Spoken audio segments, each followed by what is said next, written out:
என்றால் இறைவனை அடையக்கூடிய உயிர் இறைவனை அடையக்கூடிய இடத்துல நிற்கிறதுக்கு பேர் மோனம். அதாவது சகலத்தையும் இழந்து நிற்கும். பூமியில் இருக்கக்கூடிய கற்றுக்கிட்ட அத்தனையுமே இழந்து தனித்து நிற்கிறதுக்கு பேர் மோனம். இறைவனுக்கும் பூமிக்கும் இடையில நிற்கும் உயிர் அதுக்கு பேர் மோனம். விட்ட வெளியே மோனம் சொல்லலாம். மோன சமாதியாகத்தில் மௌனத்தில் ஒடுங்கும் நிலை, அதாவது சகச நிட்டை, இது பிரணவ யோகத்தால் அடையப்பெறுவதாகும் அப்படின்னு தலைப்பு வச்சிருக்காரு. அது ஒரு பதில் என்ன சொல்றாருன்னா, நின்றார் இருந்தார் கிடந்தார் என இல்லை. நின்றாரு இருந்தாரு கிடந்தாரு என இல்லை. சென்றார் தம் சித்த மோன சமாதியாம் மன்றேயும் மன்றே மறைபொருள் ஒன்றுண்டு சென்றாங்கு அணைந்தவர் சேர்கின்றவாறு அப்படின்னு செய்தி வச்சிருக்காரு. என்ன பொருள்னு கேட்டால், ஐயா பிரணவ யோகத்திலே நிற்கிறார்கள், இருக்கிறார்கள், கிடைக்கிறார்கள் என்பதெல்லாம் கிடையாது. இப்போ சமாதியில் சீக்கிரம் இந்த இயமம் நியமம் இயமத்தில் இப்போ அவர் இருக்கார், சுற்றுவார் கொஞ்ச நாளைக்கு. நியமம் மந்திர பூஜைலாம் பண்ணிக்கிட்டு இப்போ உட்காந்து பண்ணுறாரு. இதெல்லாம் நின்றாரு கிடந்தாரு, இது ஒரு படித்தரம் உண்டு. ஆனால் இந்த பிரணவ யோகம்னு மேலே போக போக போக இந்த படிக்கட்டெல்லாம் கிடையாது. நின்றார் கிடந்தார் அதெல்லாம் கிடையாது. என்ன சொல்கிறார் அதுக்கு? நாதாந்த நிலையிலே சித்தம் அடங்கி இருப்பதே ஒடுக்க நிலையாகும்.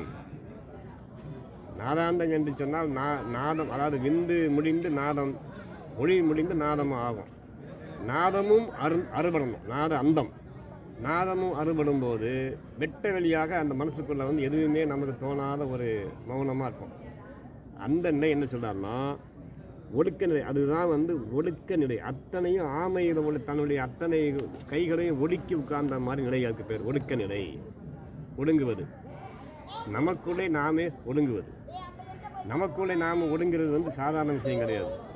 இப்போ சொன்னோம்ல இந்த புலன்களை எல்லாம் ஒடுக்கிறதுன்னு, இது ஏறத்தால் அங்கே புலன்கள் எல்லாம் ஒடுக்கத்துக்கு வரக்கூடிய தகுதியை பெற்றிருக்கும். அது ஏன்னா நமக்குள்ளே நாம் ஒடுங்கவே முடியாது.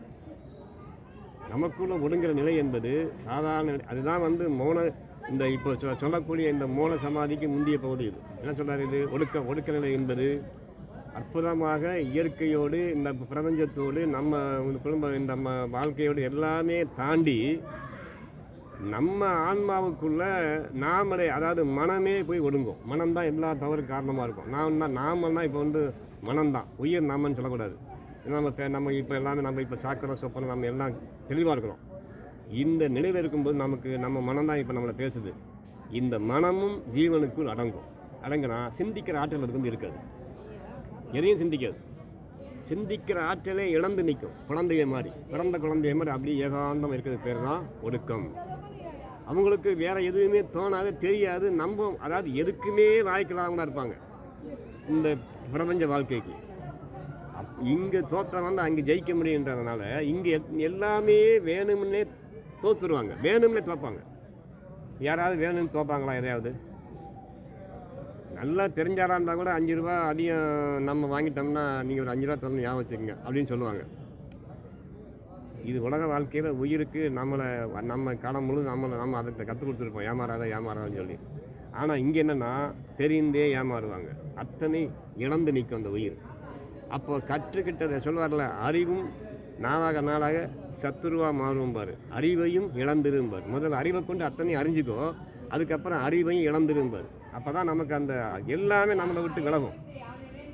அந்த நிலைக்கு பேர் தான் ஒடுக்கம். ஒடுங்கிறதுன்னு சாதாரண விஷயம் கிடையாது. ஒடுக்கம் விட்டால் அவன் பாதி கடவுள் தாண்டிட்டான். அவன் சொல்கிறார், ஐயா ஒடுக்கம் என்பது சித்தம் அடங்கி இருப்பதே ஒடுக்க நிலையாகும். சிரசின் மேலே சிவகாய பெருவெளியில் சீவனது அறிவுக்கு புலப்படாத சிவம் உள்ளது. இந்த அறிவுக்கு புலப்படாமல் சிவம் மேலே உள்ளது. இப்போ பிரபஞ்ச அறிவை கொண்டு சிவத்தை நம்ம பார்க்க முடியாதுன்றதுனால சிவகாய பெருவெளியில் சிவம் நம்ம அறிவை கொண்டு அடக்க முடியாத மாதிரி அது ஒரு பேரறிவாக இருக்குது. உள்ள எங்கே இருக்குது? நம்ம தலைக்கு மேலே ஒரு மனத்துக்கு மேலே நின்றுக்கிட்டு இருக்குது. இந்த அறிவை கொண்டு நம்ம அங்கே போக முடியாது. அந்த அறிவு அங்கே செல்லாது.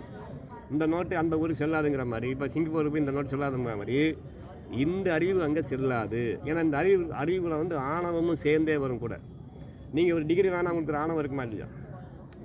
ஏதோ ஒரு அறிவு ஆணவம் இருக்குமா? அந்த ஆணவம் தான் அறிவை ஊட்டும் உயிருக்கு முதல்ல. அப்போ அந்த ஆணவமும் சேர்ந்து வர்றதுனால இந்த அறிவு அந்த உலகத்துக்கு செல்லாது. அப்போ என்ன சொல்கிறார் ஐயா? அப்படியே சிவசின் மேலே சிவகாய பெருவெளியிலே சீவனது அறிவுக்கு புலப்படாத சிவம் உள்ளது. கற்பனையே பண்ணி பாருங்களேன், அப்படி கண்ணை மூடிட்டு.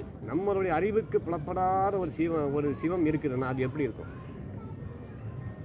எப்படி இருக்கும்? வெட்ட வெளியில இருக்கும். அது உன் அறிவை கொண்டு நீ அதை காணவே முடியாது. ஏதாவது ஒரு உருவமோ ஏதாவது ஒரு எதுவுமே இருக்காது. வெட்ட வெளிதான் ஆண்டவன். நம்ம சிதம்பரம் கோயிலில் கொண்டு காட்டுறாங்கல்ல, என்ன காட்டுறாங்க? சிதம்பர ரகசியம் என்ன காட்டுறாங்க? பார்த்துருக்கீங்களா? யாராவது பார்த்துருக்கீங்க? ஆகாயம். வெட்ட வெளி என்றால் ஆகாயம். அங்கே தான் பாரு, அதான் இறைநிலைன்ட்டு போயிடுறாங்க. இறைநிலை. அப்போ இறைவன் அங்கே இருக்காது. உருவம் கிடையாது, ஒளியும் கிடையாது, எதுவுமே கிடையாது. உங்கள் அறிவை எதை கொண்டு அவரை அளக்கும்? அறிவுக்கு ஏதாவது ஒரு சின்ன பொருள் இருந்தால் அதை ஆராய்ச்சி பண்ணும். அணு இருந்தாலும் பரவாயில்ல, அறிவு ஆராய்ச்சி பண்ணிடும். அணுவே கிடையாது. கண்ணுக்கு தெரியாத ஒரு பொருள் மேலே இருக்குது. அதை அந்த அறிவு எப்படி அளக்கும்? நமக்கு நம்ம அறிவு வந்து சாதாரண அறிவு கிடையாது. ஓரளவுக்கு பிரபஞ்சத்தில் அதிகமான அறிவு கொண்டவங்க மனிதன் தான். அதனால தான் அவன் மறுபடியும் பிரபஞ்சத்தை ஆழ்ந்த பகுதிக்கு வந்திருக்கான். இந்த அறிவுக்கு எட்டாத ஒரு பொருள் மேலே இருக்குன்னா அதுக்கு ஏன் அந்த அறிவை கொண்டு அடக்க முடியும்னா அதுக்கு உருவமே கிடையாது. இந்த அறிவு கொண்டு அடக்கக்கூடிய அளவில் அந்த உருவம் இருந்தால் தான் இந்த அறிவு அடர்ந்து அதை ஆராய்ச்சி பண்ணி அது போய் சேரக்கூடிய ஆற்றலை பெறும். வெட்ட வெளியாக இருக்குது, அதுக்குள்ளே அவர் இருக்கார். எப்படி பார்க்க முடியும்? அதான் சொல்கிறார் ஐயா, சிரசின் மேலே சிவகாய பெருவெளியிலே சீவனது அறிவுக்கு புலப்படாத சிவம் உள்ளது. உயிரால் தனித்து அதை அடைய முடியாது. இந்த ஊருன்னு செஞ்சால் தான் நீங்கள் போய் சேர முடியும். கண்ணுக்கு சொல்கிற வரைக்கும் வெட்ட வெளி தான். எங்கே இருக்காருன்னு தெரியும் நமக்கு. அப்போது என்ன சொல்கிறாரு? உள்ளது. நாத வழியே சென்று நாதாந்தத்தை அடைந்தவர்கள் சேர்கின்ற வழி இதுவாகும். அதாவது இது வந்து மனித உடம்போ மனித அறிவோ மனிதனுடைய ஆன்மீகமோ போக முடியாத தூரம்ன்றதுனால நாதம் மட்டுமே அங்கே போய் கொண்டே சேர்க்க முடியுன்றாரு. ஒளி வந்து ஒளியாக மாறணும், விந்து வந்து நாதமாக மாறணும், வெளிச்சம் வந்து ஓசையாக மாறணும். அந்த நாதத்திது மட்டும்தான் நாதம்தான் அங்கே போய் சேர்கிற அளவுக்கு வலிமையான ஆயுதமாக அங்கே வைக்கப்படுது. அதனால தான் நாதத்தை வந்து பூமியில் வந்து இசைக்கு வந்து இறைவன் அடிமை ஏன் சொல்கிறாங்க? ராவணன் வந்து அவ்வளவு பெரிய போக்கிரி தான். ஆனாலும் அவருடைய இசைக்குத்தான் சிவபெருமான் குழந்தை மாதிரி கிடந்து ஆடுவார். அவருக்கு எல்லா தப்பும் பண்ண ராவணன் அவரை ஏன் தண்டிக்க முடியலன்னா இசைக்கு அடிமை. சாமகான்னு சொல்கிறாங்க. ராவணன் பாடுறது சாமகான்னு சொல்கிறாங்க. எல்லா ராகத்திலையும் பயிற்சி அடைந்தவன்றதுனால ஏதாவது ஒரு ராகத்தை வச்சு இறைவனை மயக்கிறார். இசைக்கு மயங்கினவர். அப்போ இசை பிரியன் என்றதுனால இசையோடையே கடந்திருப்பவன்றதுனால தான் இந்த அறிவை கொண்டு இசையை அடக்க முடியாது. அப்போது நம்ம உயிர் வந்து தியானம் பண்ண தவம் பண்ண கொஞ்சம் கொஞ்சமாக மேலே ஏற ஒளி மண்டலமாக மாற ஒளிக்கு கூட மேலே போகிற ஆதிக்கம் குறைவுன்றாரு. ஒளியை விட காட்டிலே கடந்து போகின்ற நாதம் தாண்டா இறைவன்கிட்ட போக முடியும். நாதம் கடந்து நாதாந்தமாக மாறணும். நாதம் எங்கே முடியுதோ அது நாத அந்தம் பாரு. நாதாந்தம். ஆமாம், ஆதாரங்கள் இல்லாத இடம் வந்து நிராதாரம் அப்படிங்கிற மாதிரி இது வந்து நாதாந்தம், நாதம் அந்தம்.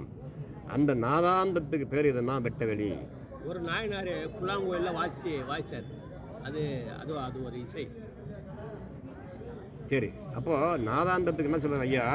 அதே மோன சமாதி கூடினவர் இடையேடு இன்றி சகச நிட்டையில் இருப்பவராவர்னா அதாவது வந்ததும் தெரியாது, போனதும் தெரியாது, இருந்ததும் தெரியாது, எந்த நாடு கணக்கு இல்லாமல் நிச்சயிலேயே உட்கார்ந்து இறைவனோடு கூடியிருக்கிற ரகசியமே அவங்க மேலே அந்த உயிர் வந்து மேலே அந்த யோகத்தில் உட்கார்ந்து நாதாந்தத்தில் பயணப்பட்டு கொண்டிருக்கிறது. அவங்கள எழுப்பாத. பல பேர் நீங்கள் நம்ம பார்த்துருக்கோம். அப்படியே கரையாங்கூடு கட்டியிருக்கோம். சினிமாலாம் காட்டியிருப்பாங்க. கரையாங்கூடு கட்டியிருக்கோம். அதாவது எலும்பும் தோலுமாக இருப்பாங்க. சாப்பாடு தேவைப்படாது. இது நமக்கு பார்க்குறதுக்கே அந்த உடம்பு பார்த்தா பயங்கரமாக இருக்கும். ஆனால் அந்த உயிர் வந்து ஆனந்தமான நிலைக்கு போய்விட்டது. இனிமேல் அந்த உயிர் கீழே இறங்காது. இந்த நிலை என்று ஒன்று இருக்குது, அதையும் நீ தெரிஞ்சுக்கன்றார். இறைவனோடு இந்த உயிரை கொண்டு சேர்க்கிற ரகசியத்தை தான் இப்போ நம்மளை சொல்கிறாரு திருமூல நாயனார். என்ன சொல்கிறாரு? ஆமாம், என்ன சொல்கிறாரு? முதல் செய்தி என்ன சொல்கிறாரு பார்த்தீங்களா?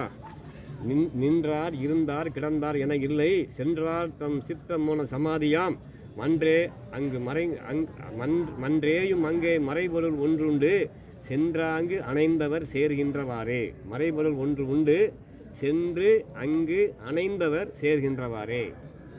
இறைவனோடு அணைந்தவர்கள் மட்டும்தான் அந்த இடத்துக்கு போக முடியும். அப்போ இறைவனோடு எப்படி அணையணும்னு சொன்னால், உனக்குள்ளேயே நீ அவரை அணைச்சி பழகிக்கோ. முதல்ல வெளியே தேடாத. உனக்குள்ளேயே உயிருக்குள்ளே இருந்து உயிராக இருந்து இயக்கிறவனோடு நீ பேசுகிற கலையை கற்றுக்கிட்டேன்னா நீ போகிற பாதை சீக்கிரம் போயிடலாம். ஏன்னா உயிருக்கு இந்த பூமியிலேருந்து வெளியேற தகுதி கிடையாது, தெரியாது, மறந்துருச்சு. ஆனால் பூமி என்பது பொய்ங்கிறது உயிருக்கு தெரிஞ்சா கூட புரிஞ்சா, இப்போ நமக்கெல்லாம் கொஞ்சமாக புரியுது, பொய்யான எல்லாமே பொய் தானே. சிவ சிவ சிவ சிவ சின்மய தேஜா சிவ சுந்தர குஞ்சித நடராஜா. சிவ சிவ சிவ சிவ சின்மய தேஜா சிவ சுந்தர குஞ்சித நடராஜா. பட